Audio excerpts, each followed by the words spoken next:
again, everyone, and welcome back to my channel, or welcome to my channel if this is your first time joining me today. Hi, my name's Hannah. I make a lot of different videos here on YouTube. I ramble a lot usually, but today I just want to get right into the video. Okay, so excuse my appearance today. It's like so humid outside and my hair is a mess and it hates it. Okay, so today I want to talk to you guys about how to find quality pieces of jewelry for a relatively cheap or affordable price. Now, this is something that I've been looking into recently because I've started working at a jewelry store. Obviously, I am more inclined to wear jewelry now because I'm learning more about it every single day. Even if I'm not at work, I'm researching, watching YouTube videos about it. So I'm just learning so much every day that I've really wanted to dive into buying jewelry, buying antique jewelry, learning more about different types of jewelry, stuff like that, eras, things of that nature. So, first things first. Where do you begin? Now, I don't know about you guys. Everybody has a different personality, a different taste in jewelry, but my favorite kind of jewelry is antique, yellow gold, not all at once, but generally antique jewelry is yellow gold. That's why I like antique jewelry so much. Yellow gold has kind of fallen out of popularity lately. Not sure why. I just know rose gold and white gold have been a lot more popular. So it's kind of hard to find newer jewelry that is in yellow gold that's really nice. I mean, if you go to a jewelry store, you can obviously get them to order you something in yellow gold, but if you're trying to find something that's there, that's gonna be affordable, you know, and by affordable, I mean less than $100, less than $50 for one piece. So this could be antique costume jewelry. It could be regular costume jewelry. It could be fine jewelry. And I have been looking into all of those things. So where do you look for that? You know, where do you look? How do you get into that whole arena? Well, the first place that I started looking was eBay. eBay has a really nice selection of vintage costume jewelry and fine jewelry, and while I would love to have fine jewelry at an affordable cost, it's not always feasible. So sometimes you will have to go into the costume jewelry, even if that's not your first, second, or third choice, you know. So I'm sorry, I'm coming from a vintage standpoint. Vintage jewelry, not antique. Antique is 1800s or older type pieces. Well, I guess it could branch up until like the 1940s, 1930s as well. But generally, when you're talking about antique jewelry, that is from 1800 or it's from 1800 to 1900, somewhere in there. So always, if you're searching for jewelry from like 1900 and until like 1990, definitely word that as vintage, because if you search antique, you're gonna end up finding stuff that is much older and more expensive, because the older it is, the more pricey it is. So I'm sorry, I'm trying to give you guys the backstory here. So like I was saying, eBay is a really good place to look. I actually got this bracelet here from eBay.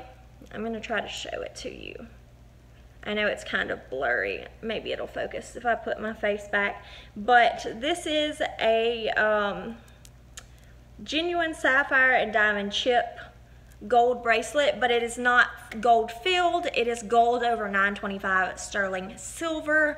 Always, if you're looking online, I don't know if you guys know this or not, always, if you're looking at a piece of jewelry and it has 925 anywhere in the description, the listing, stamped on the jewelry, whatever it says, if it says 925, that means it's sterling silver. And if it's gold and it says 925, it means that it's gold over sterling. So you just have like a gold plating or electroplating, something like that, over the sterling silver. So don't get confused if you're a person who loves the look of yellow gold like me. Don't get confused when you say yellow gold and it says $9.25.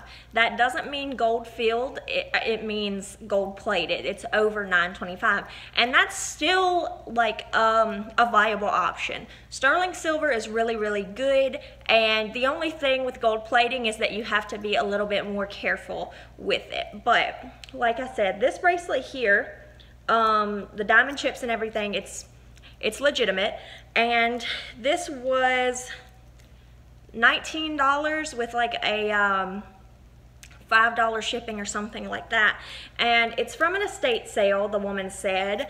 And I believe the reason that it is so affordable is because, one, I mean, it's from an estate sale, but two, these kind of sapphires, these super dark sapphires here, are not very expensive. I know when people say, oh, sapphires, you know, you think of very expensive gemstones, but the darker the sapphire is, the less desirable it is considered.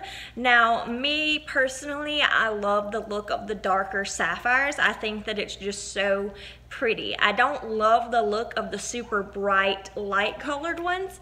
I don't know why, it's just I'm not super into that look.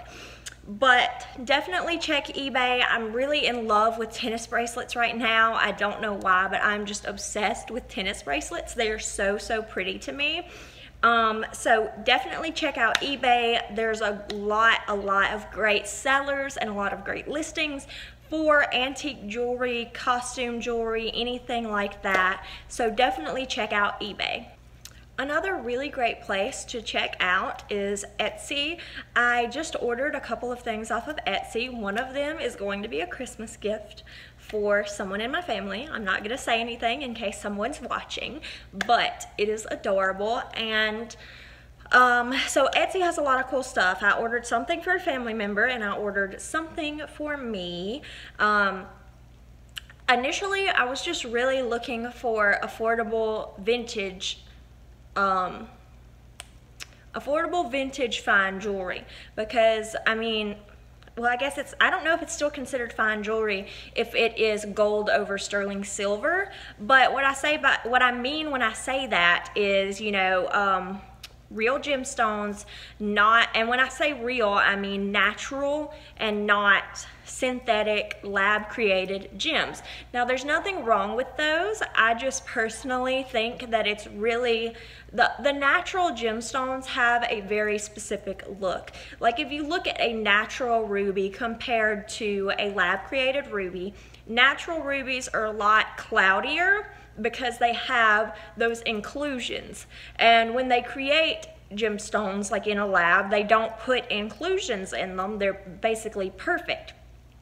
And when you have an included gemstone that's natural, like a ruby, something like that, they look a little bit more cloudy, a little bit less perfect, and that's what I really love. I love something that is imperfect because I just find so much beauty in things that are not exactly perfect.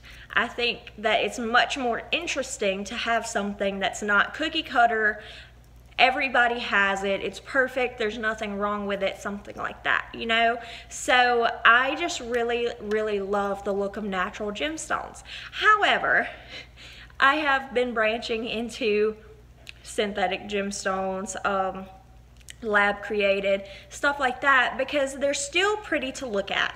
Basically, my whole motto and everything when I'm searching through jewelry on the internet is, you know, if it makes me happy, if it's just beautiful, if I just am drawn to it, it doesn't really matter if it's synthetic or if it's genuine. It's just a matter of how it makes me feel, to be honest. So Etsy is a great, great place to look. They have a lot more vintage jewelry than eBay, and they're more affordable as far as I can tell. Now, not so much with the genuine stuff is it more affordable, but with the costume jewelry that looks genuine, it is more affordable, definitely, because I was able to get a gold over sterling silver tennis bracelet, and it's garnet like synthetic garnet, and it was only like $14, whereas on eBay that's going to be like $20 or $25, even though it is synthetic. Now what I will tell you is do not overpay for costume jewelry, because they will try to sell it to you at a price that it is not worth. I mean, just think to yourself about it. Look at the piece.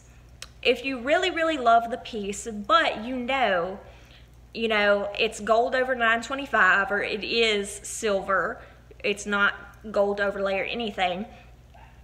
If the gems are synthetic, if it's just like cubic zirconia, colored glass, something like that, don't sit there and pay $30, $35, $40 for it. At most, I would probably pay $15 or $20 for a ring and $25 or $30 for a bracelet. That's just me. Now, I don't really wear that many necklaces, so I haven't been, on the hunt for necklaces. Bracelets and rings are more my type of style, but I don't know what to tell you about that. Same rules pretty much apply. Just be careful about it and don't spend too much money, because a lot of these sellers on eBay and Etsy, what they're doing is they're going to estate sales, garage sales, flea markets, that type of thing. They're picking these items up for $4 or $5 and reselling them to you $25 and up. So you just have to be mindful of that and protect yourself. Another really great place to shop for vintage looking jewelry, if it's not vintage looking jewelry. I'm sorry, this is becoming a vintage situation, but vintage or not, it's pretty jewelry for affordable prices. I would definitely say TJ Maxx. TJ Maxx has some amazing deals. I got this bracelet here. I'll try to get it to focus. I got both of these bracelets here at TJ Maxx yesterday. This one right here, I don't know if you can see, it is a Michael Kors bracelet, which I was very surprised by. I didn't even realize it was Michael Kors until I picked up the box. I was just like, ooh, pretty. So this one was Michael Kors and it was like $35. This one here is imitation sapphire and cubic zirconia with a sliding band here, where you slide it, adjust to your wrist size, and that was $20. So both of these I think are really pretty, and they had some better, more beautiful pieces, honestly, but I was just looking at bracelets while I was there. So I would definitely say if you're looking for some affordable costume jewelry, they have it. They have rose gold, they have the silver, they have the yellow gold. It's all gorgeous, but like I said, I am more drawn to the yellow gold, so it's not very likely that you're gonna see silver, just like plain sterling silver or anything on me. I wish I would have bought some of it to show you. I may still, because a couple people in my family prefer sterling silver rather than yellow gold, so I will probably end up buying some of that stuff, and I can show that to you guys if you want. But the quality at TJ Maxx is just really nice, and I was surprised. Honestly. Another place that y'all might have some luck at that I personally haven't is going to be, local flea markets, garage sales, estate sales, stuff like that. The flea markets near me haven't really had any jewelry that I've been interested in, but that's just me. They're really pretty pieces, but just not for me personally. So I would definitely encourage you, if you're looking for some jewelry, either vintage, fashion jewelry, whatever you want to call it, definitely check out those types of places. Also, let me know in the comments down below if y'all would like to see kind of a little haul type thing of the jewelry that I have ordered from Etsy and eBay and stuff, because it has all pretty much been shipped to me here. So, I mean, it should be here within the next week, so I could do like a little collective type haul for you guys if you want to see the finds that I have found. I don't know, if you want to see my finds from Etsy and eBay with the vintage jewelry, just let me know, and let me know if there's anything else jewelry related that you guys would care to see. I don't know if this is content that y'all would like, but it's content that I'm interested in creating right now, because I'm just like so engulfed in the jewelry industry, I guess, but I'm just so interested in it and learning more and finding cool stuff. So yeah, just let me know. Thank you guys so much for joining me again today. Leave me a like, comment down below like I said, tell me if you'd be interested in that, and subscribe because I make new videos every Monday and Friday. Thank you guys once again so much for joining me today, and I'll see you guys next time. Bye.